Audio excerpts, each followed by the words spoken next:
নমস্কার বন্ধুরা, আজকে দুপুরে লাঞ্চের জন্য আমি পোড়া রসুন বাটা দিয়ে আর মাছের কারি রান্না করেছি।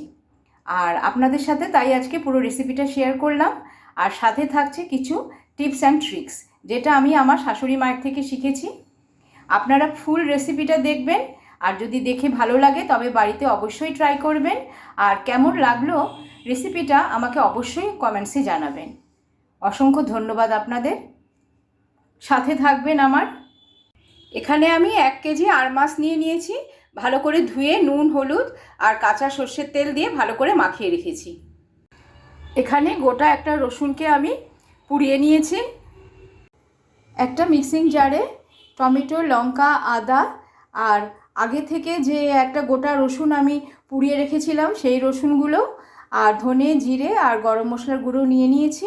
নিয়ে খুব ভালো করে একটা পেস্ট বানিয়ে নেব।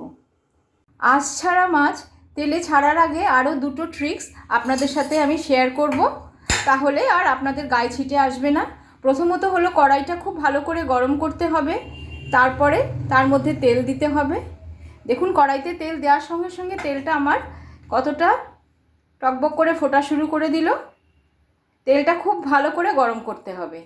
দেখুন, তেলটা আমার খুব ভালোভাবে গরম হয়ে গেছে আর ধোঁয়া উঠে যাচ্ছে। এবার আমি এর মধ্যে খানিকটা নুন দিয়ে দেব। এবার যদি আমরা তেলটাতে মাছটা ছাড়ি তবে সেই মাছটা ফুটে আমাদের গায়ে আসবে না। দেখুন, মাছগুলো আমি গরম তেলে ছেড়ে দিয়েছি, আমার গায়েও ফুটে আসেনি। আর এই সময় আঁচটা একটু লো টু মিডিয়াম হিটে থাকবে। মাছগুলোর আমি আরেকটা সাইডও উল্টে দিয়েছি, মাছগুলো ভাঙেও নি, অ্যাজ ইট ইজ আছে। আর মাছ বেশি কড়া করে ভাজতে নেই, বেশি কড়া করে ভাজলে ছিবড়ে হয়ে যায়। এই জন্য আমি হালকা ভাজা হলেই আমি মাছগুলো উঠিয়ে নেব। এবার কড়াইতে সামান্য কালো জিরে ফোড়ন দিয়ে দেব।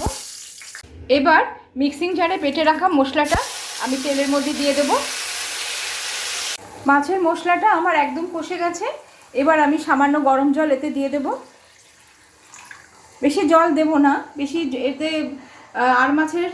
আর মাছটা একটুখানি মাখামাখাই রাখবো। ঝোলটা আমার ফুটে গেছে। এবার আমি এর মধ্যে মাছগুলো ছেড়ে দেব। মাছগুলো সব আমি ঝোলে ছেড়ে দিয়েছি।